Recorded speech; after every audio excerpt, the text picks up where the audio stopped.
हरे कृष्णा। साष्टांग प्रणाम। प्रिय भक्तों, जैसा कि हम अपनी श्रीमद् भगवद गीता अध्याय 1 अर्जुन विषाद योगा कर रहे थे। हमने अध्याय 1 के बहुत से श्लोकों को वर्णन किया था तथा तात्पर्य के साथ जाना था। आज हम अपने अध्याय 1 के श्लोक आगे से प्रारंभ करते हैं। श्लोक 23 से हम अपना अध्याय शुरू करते हैं। वांछा कल्तृभ्य कृपा सिंधुभ्य एव च पतितानां पावनेभ्यो वैष्णवेभ्यो नमो नमः। हरे कृष्ण कृष्ण कृष्ण हरे हरे, हरे राम राम राम हरे हरे। साष्टांग प्रणाम। जय गुरुदेव श्रील प्रभुपाद जी।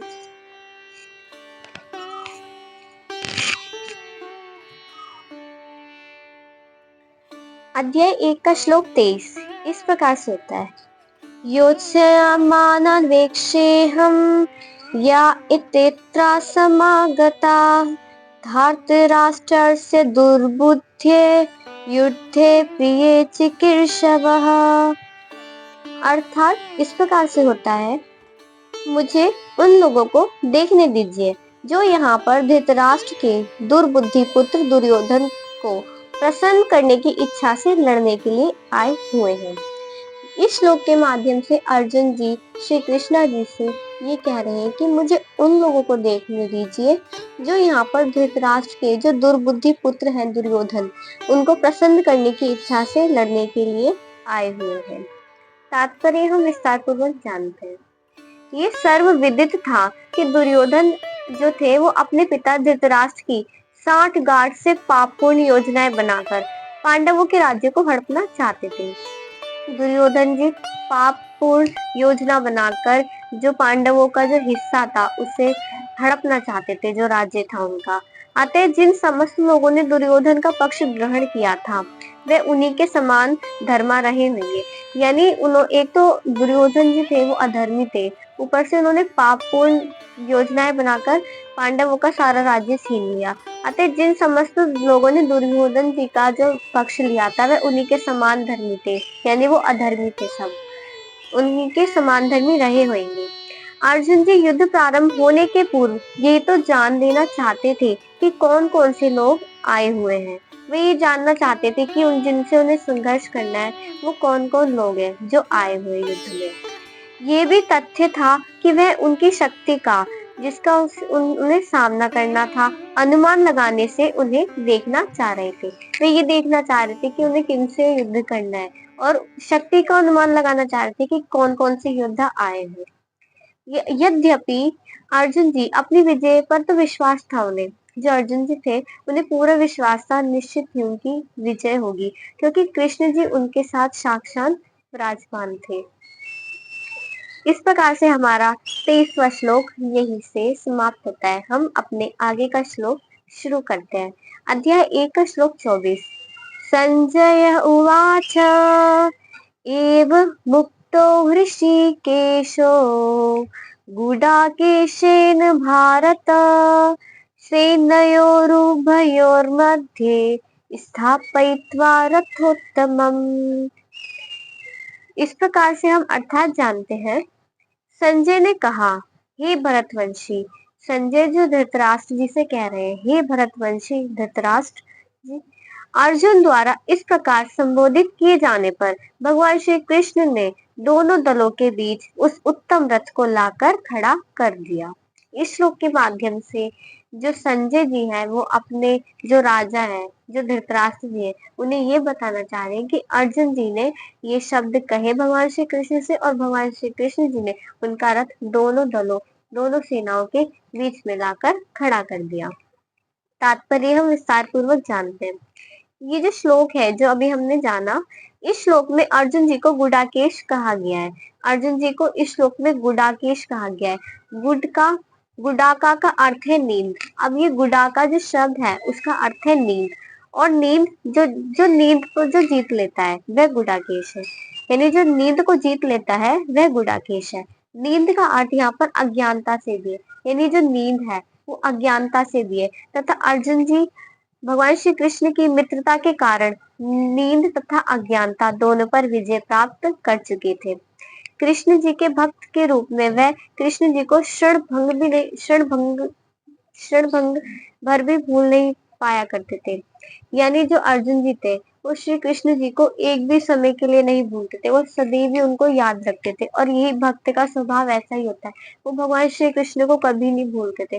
सोते जागते उठते बैठते सदैव ही उनका चिंतन वो करते थे। कृष्ण के भक्त के रूप में वह कृष्ण को क्षण भर भी नहीं भूल पाए, क्योंकि भक्त का स्वभाव ही ऐसा होता है।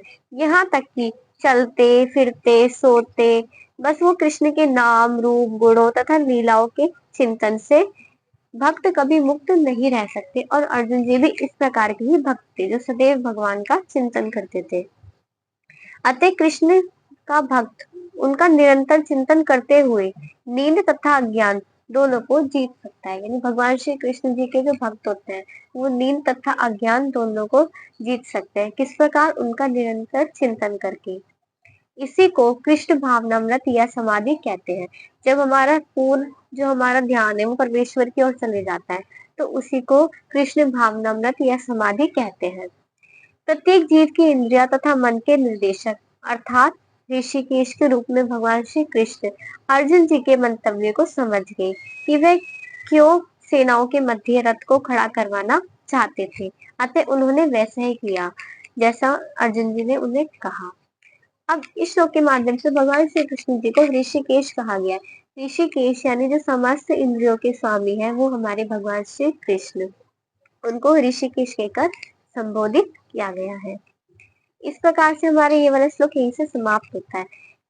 अर्जुन जी बहुत अच्छे डेवोटी थे भगवान के, हमेशा उनका चिंतन करते थे। और भगवान जी भी उनकी ऋषिकेश है, वो सबकी इंद्रियों को निर्देशन करते हैं, तो वो समझ गए थे अर्जुन जी के मंतव्य को और उन्होंने उनकी रथ को दोनों सेनाओं के मध्य लाकर खड़ा कर दिया था।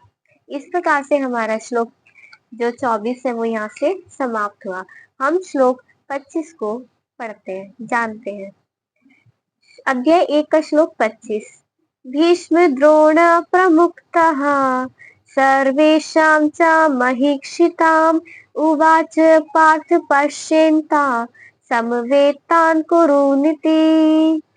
अर्थात इस प्रकार से होता है, भीष्म द्रोण तथा विश्व भर के अन्य समस्त राजाओं के सामने भगवान श्री कृष्ण ने कहा कि हे पार्थ, यहाँ पर एकत्र सारे कुरुओं को देखो। तात्पर्य इस प्रकार से होता है, ये जो श्लोक है ये भगवान श्री कृष्ण जी ने कहा है। भीष्म द्रोण तथा विश्व भर के जितने भी राजा आए हैं के सामने भगवान श्री कृष्ण ने कहा कि हे पार्थ, पार्थ हमारे अर्जुन जी हैं। जो अर्जुन जी थी उनकी माता कुंती थी। कुंती माता का एक अन्य नाम प्रथा था, तो प्रथा जी के पुत्र होने के कारण उनको पार्थ कहकर भगवान श्री कृष्ण ने संबोधित किया है। भगवान श्री कृष्ण के जो अर्जुन थे वो बुआ जी के लड़के थे, क्योंकि भगवान श्री कृष्ण के जो पिता थे वसुदेव, उनकी बहन थी कुंती जी। इस प्रकार से पार्थ उन्हें कहा गया है। तो यहाँ पर एकत्र सारे कुरुओं को देखो, भगवान श्री कृष्ण जी अर्जुन जी से कह रहे हैं। तात्पर्य हम विस्तार पूर्वक जानते हैं। समस्त जीवों के परमात्मा स्वरूप भगवान श्री कृष्ण ये तो जानते थे कि अर्जुन के मन में क्या बीत रहा है। आप समस्त जीवों के परमात्मा स्वरूप भगवान श्री कृष्ण ये सब जानते थे कि अर्जुन जी के जो मन में क्या बीत रही है, क्या उनके मनोभाव चल रहे हैं। इस प्रसंग में ऋषिकेश शब्द का प्रयोग सूचित करता है कि वे सब कुछ जानते थे। अब जो हमारा ये जो श्लोक है, ये प्रसंग है, इसमें भगवान को ऋषिकेश कहा गया क्योंकि ऋषिकेश जो शब्द है वो ये सूचित करता है कि भगवान श्री कृष्ण सब कुछ जानते थे। इसी प्रकार पार्थ शब्द अर्थात प्रथा या कुंती पुत्र भी अर्जुन के लिए प्रयुक्त होने के कारण अत्यंत महत्वपूर्ण है।